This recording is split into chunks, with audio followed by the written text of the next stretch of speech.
पहले मुस्कान और अब सोनम, और सिर्फ ये दो नाम ही नहीं बल्कि लिस्ट काफ़ी लंबी है। आजकल पत्नी ने प्रेमी के साथ मिलकर पति की हत्या कर दी, या यूं कहें कि पति ने पत्नी की हत्या करवा दी। ये बहुत ही कॉमन सी न्यूज़ हो गई है। आप भी शायद इससे इतने ज़्यादा यूज्ड टू हो गए होंगे कि अगर ऐसी खबरें आपको सोशल मीडिया पे मिलती भी होगी तो स्क्रॉल करके आप आगे बढ़ जाते होंगे, ये सोचकर कि कौन सी नई बात है। आपकी दिलचस्पी भी अब शायद ये सुनने में नहीं होगी, लेकिन ठहरिए और सोचिए। हमारा वो समाज जहाँ शादी को 7 जन्मों का सफ़र माना जाता था, जहाँ महिलाएं आज भी अपने पति के लंबे उम्र के लिए व्रत रखती हैं, पति बाहर जा रहा हो तो उसकी नज़र उतारती हैं, वो संस्कार जो हमने माँ पार्वती से सीखा कि पति शिव का पिता ने अपमान किया तो वो सुन नहीं सकी और खुद को आग के हवाले कर दिया, जहाँ शादी सिर्फ शादी नहीं बल्कि दो आत्माओं का मिलन है, ये बातें कहीं पीछे छूट गई है ना। हम वैसे नहीं रहे हैं। सवाल यही है कि आखिर हम बदल क्यों गए। नमस्कार, मैं हूं आपके साथ शिप्रा झा और आप देख रहे हैं न्यूज़ 18 बिहार झारखंड का डिजिटल प्लेटफॉर्म। हम और हमारे समाज के लोग बदल क्यों गए, इस सवाल के जवाब से पहले आप ये जानिए कि आखिर अब तक कितनी ऐसी घटनाएं घटी हैं। मध्य प्रदेश के इंदौर की सोनम ने 5 साल छोटे बॉयफ्रेंड के लिए अपने पति की हनीमून पर हत्या करवा दी, जिसे पुलिस ने 17 दिन के बाद गिरफ्तार कर लिया। मेरठ में मुस्कान नाम की लड़की ने अपने प्रेमी साहिल के साथ मिलकर पति सौरभ कुमार राजपूत की बेरहमी से हत्या कर दी थी। ठीक इसी प्रकार यूपी के औरैया में भी शादी के 15वें दिन दुल्हन ने अपने पति की हत्या करवा दी। जयपुर की रहने वाली महिला ने अपने बॉयफ्रेंड के साथ मिलकर अपने पति की हत्या इसलिए कर दी क्योंकि पति को पत्नी के अफेयर के बारे में पता चल गया था।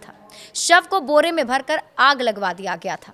बेंगलुरु में भी इसी तरह की घटना घटी, जहां एक 37 साल के रियल एस्टेट कारोबारी लोकनाथ सिंह की उनकी पत्नी और सास ने मिलकर हत्या कर दी। पति के संबंध होने के बाद सामने आई थी। आखिर ऐसा क्यों हो रहा है? क्या ये सिर्फ क्राइम है या मानसिक असंतुलन भी? क्या रिश्तों में बढ़ता दबाव अब खतरनाक रूप ले चुका है? साइकोलॉजिस्ट इसको लेकर क्या कहते हैं? सवालों के जरिए इसे समझने की कोशिश करते हैं। सबसे पहला सवाल, क्या आजकल महिलाएं हिंसा या हत्या जैसे कदम आखिर क्यों उठा रही हैं? जवाब है, इसके पीछे सबसे बड़ा कारण स्ट्रेस बताया जाता है। साइकोलॉजिस्ट ये मानते हैं कि प्रेशर या अंदर दबी फीलिंग्स इसका कारण हो सकती है। नई नई शादियों में जब ऐसा होता है तो इसके पीछे का कारण या तो ये होता है कि शादी ज़बरदस्ती कराई गई हो या फिर उसका पति उसे पसंद ना हो। ऐसे में महिलाओं के मन में बैठ जाता है कि उनकी पसंद और नापसंद को ज़रूरी नहीं समझा जा रहा। ऐसे में वे वॉयलेंट होने का रास्ता चुन लेती हैं। सवाल नंबर 2, कपल्स में भरोसा क्यों इतनी जल्दी टूट जाता है? इसका जवाब है, किसी भी रिश्ते में भरोसा एक अहम रोल प्ले करता है। भरोसा जीतने में समय भी लगता है। हालांकि आज के समय में रिश्ते मूड पर डिपेंड हो गए हैं। ये भावना आ चुकी है कि मेरी मर्जी नहीं तो रिश्ता भी नहीं। वे समझौता करने के बजाय रिश्तों को तोड़ना ज़्यादा पसंद करते हैं।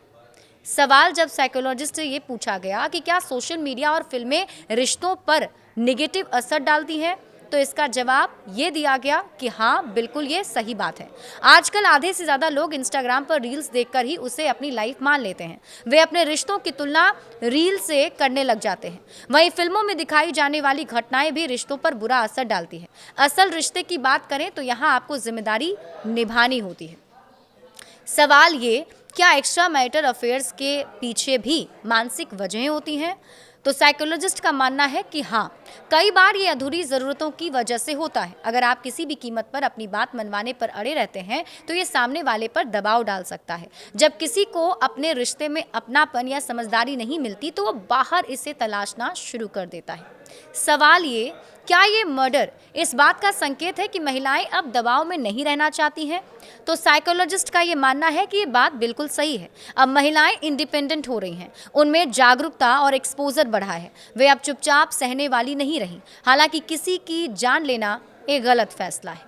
सवाल जब ये पूछा गया कि ऐसे रिश्तों में तनाव को संभालने के लिए क्या मेंटल हेल्थ सपोर्ट ज़रूरी है, तो साइकोलॉजिस्ट का मानना है हाँ, मेंटल हेल्थ प्रोफेशनल की मदद लेना बहुत ज़रूरी है। इससे लोग अपनी सोच, फीलिंग्स और ज़रूरतों को सही तरह से एक्सप्रेस कर सकेंगे।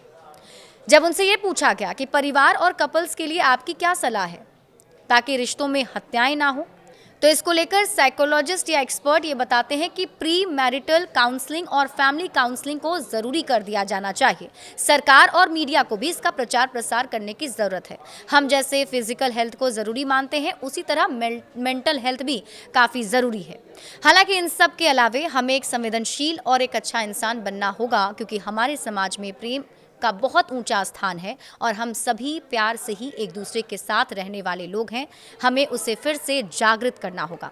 वैसे आपकी क्या राय है, आप मुझे कमेंट सेक्शन में ज़रूर बताइएगा।